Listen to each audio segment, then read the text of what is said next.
That's not the best way to start, but still. Why would somebody want to be an entrepreneur? It's hard work, it's difficult, chances of success are small, and especially if you are European, it's not even socially recognized. And why in China? Different culture, different language, different legal system. And why do I bring a photograph of my fountain pens here? This is the story of a life lived outside of the comfort zone, one fountain pen at a time. When I was 8 years old, my parents decided all the family should go in summer to the UK to learn languages. Being 8 years old, okay, I had nothing to say about that. So from then on, during the rest of my youth, every summer we would go abroad. The first time was in the UK. All my friends at that stage would be enjoying the beaches and the fantastic Barcelona and Costa Brava possibilities that you have. And while they were there, yeah, I was in England. You know that the weather is not exactly the same as in Spain, and certainly I was not having fun. I was having English lessons and I was progressing on my language. Moving on, when I was 14 years old, the idea was that my English was still not very good. So we thought about the possibility of going one school year to the UK to finalize my English. When we were preparing that, we realized that the Spanish curriculum and the English do not convalidate.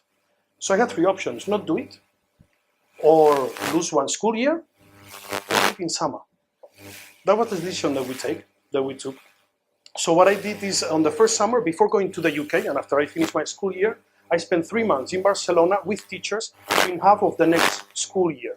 What the other people would do in 9 months, I was doing it in 3 months, half of the subjects. Then I went to the UK and did my usual school year, and when I came back, the other summer I did the other 5 languages, which means that during 2 summers, while my friends were, as we were saying, enjoying the coast and having fun, I was studying. So that was quite, I would say, living outside of the comfort zone. But I was happy. When I passed my exams on my second summer, my parents, they gave me this fountain pen. For me, fountain pens are important. In Spain, we were not allowed to use them, but we were in the UK. I started using them and I loved them. So one of the motivations that I had when I was studying hard was I knew that at the end I would get a reward for this effort. And this was my first fountain pen that I keep here, very, very close to my heart. Going on, when I was 23 years old, in a conversation with my mother said, "Ricardo, it's not a good idea that you go and work in the family company." My family started in 1881 doing fabrics for shirting. And I thought, you're totally right. It really makes no sense. And what she was saying, if I go into the company, I would go as the son of the owner. I would go, it's called nepotism. Nobody will respect you. I was totally agreeing on that. So we were thinking about what was the next plan, what to do. At that stage, I was lucky about my education. I had finished economics. I spoke English and French. I had lived outside of my country, so I was not afraid. And also I had something very special. Since I was a kid, I was able to read as much as I wanted. Actually, my mother, she studied philosophy and history of arts, and all those books were available to me. I was a voracious reader, and I would read them all. So in a way, the feeling is that when you have some knowledge, life is easier. So the idea was, where am I going to go? Am I going to go, I was thinking US, but I had already been in New York, maybe Asia. So coming back to all these readings that I had done before, I also love to read novels. And one of the novels that would really grip me and have me up into the night reading about it was about Sandokan. Sandokan, he's a pirate. Sandokan was written by Emilio Salgari, an Italian novelist. And Sandokan about going in the jungle of Borneo. He was in love with the Pearl of Lawana, an amazing princess. He would run on elephants. He would fight the tigers. And that is what I wanted. At the end, I took the decision, not by reading an article in The Economist, or nothing like that. I took it actually outside of my heart. I went to Hong Kong, and when I arrived in Hong Kong, I spent 1 year working in a trading company. I really enjoyed it. I was working very hard. So hard that even my flatmate at some stage, he told me, "Ricardo, why do you work so hard? Why do you spend so much time in the office?" And I said, "Well, I enjoy it." And he was telling me, "Look, in life, it's important to have fun, to enjoy yourself, culture, doing other things. But then when I would get back home at 9 o'clock at night, he would be actually watching TV and he was not even reading many books. So I didn't quite get that. I'm very sure that my 12 or 13 hours in the office were much more fun than his 8 hours and not one more minute that he would spend in his office. After 1 year, I realized that there was an opportunity in the market and I was purchased directly from China and selling to Europe. So I was looking for a partner to do this. I communicated to my family, I'm not going back to Spain. I stay in Shanghai, I'm in Hong Kong. I'm not going back to the family company anyway. And I was looking for a partner. I found one at the beginning. He had lots of guanxi. Guanxi is how here in China we call the people with connections. But he was very lazy. That didn't really work. And I kept on looking and I kept on looking until I found my second partner, the one that really worked. It took me a long time. Finding a partner is something very important because somebody that you're going to spend a lot of time together. When I found him, I celebrated it with this fountain pen that I still keep. Working very hard, we were always going up and down to Wuxi. It's a city that is close by to Shanghai. We realized that all this up and down was complicated, so we decided to open an office in Wuxi. We worked that. We looked for a team that was complicated, but it worked out. A place to be, and we started setting everything so we could spend more time with the clients and less time in production. When that office was set up, I celebrated it with this fountain pen. This is a Chinese pen. It cost me only $40 US, but it's really, really important for me. Working in China in 94, 95 was not easy. I would go to the different factories and to the different hotels. Sometimes I would arrive to a hotel and the sheets have the remnants of whatever somebody had been doing there on the last days. So I got a pair of new sheets, I saw them on the sides, and then I was taking them on my trips to China. What would happen? Of course, I would wake up at 5 in the morning, rush out of the hotel, and I would usually forget them there. So my solution, what was it? Get orange sheets, and that's what I did. I actually went around China to the different hotels with my orange sheets in my bag. I also would forget some of them, but certainly much less than with the white ones. What am I telling this? I'd like to talk to you about willpower. Willpower is what gives us freedom. If you have willpower, when you have an option, a decision to make, usually you have two sides, the easy one and the hard one, which is usually the right one. If you don't have willpower, you always take the easy one, and then you have to live with the consequences of it. Don't get me wrong, we are not born with willpower. Willpower comes first part through education and second part by working hard at it. It's like a muscle. We don't have it. We don't have it between us. After this coming and going from China, and during this time, I met Katia, who was to be later my wife. And she was living in London. I was living in Hong Kong. We actually met in Christmas. She came to see her family. And we started going out. 3 or 4 months later, I would go through London to Europe every 3 months. So we had a relationship of 3 years before Skype, before email, before WeChat. With this fountain pen, 1 fax every night, during 3 years. This is an achievement of holding a relationship for 3 years, 1 fax at a time.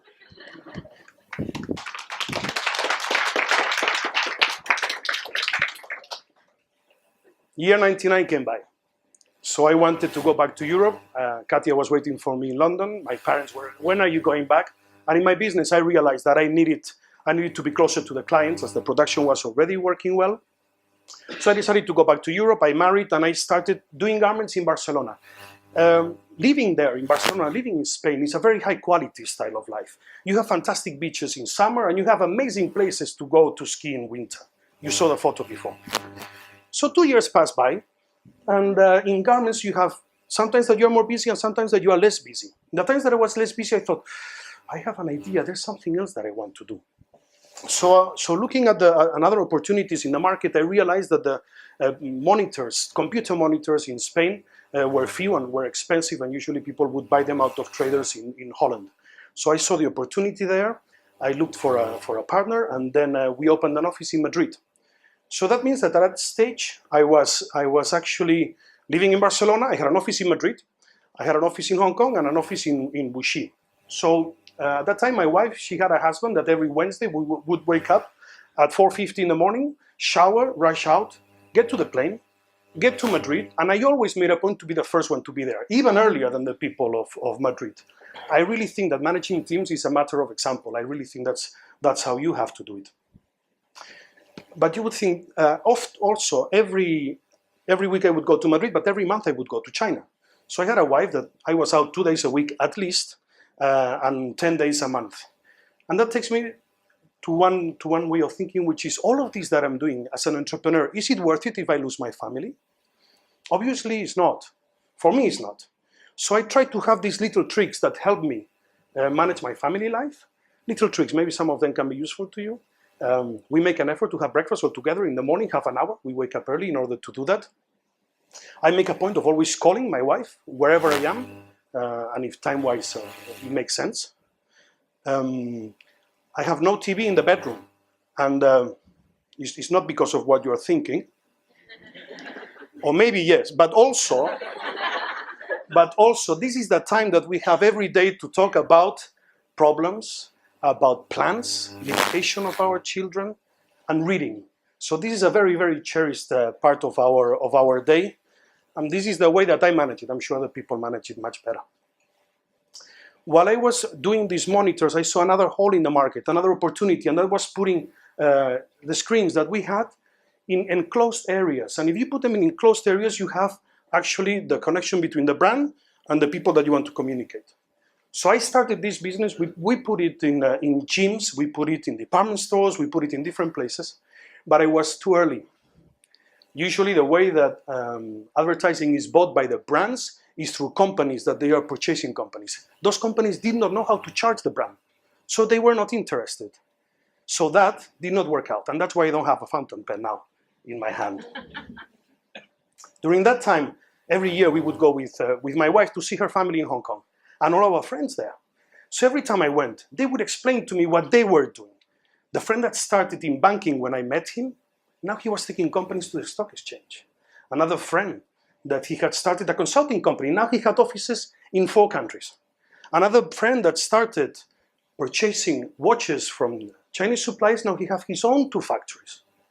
And I was in Spain, enjoying the beach, enjoying the skiing, but that was not enough. I was feeling I needed the same thing that I felt in Hong Kong when I started the business.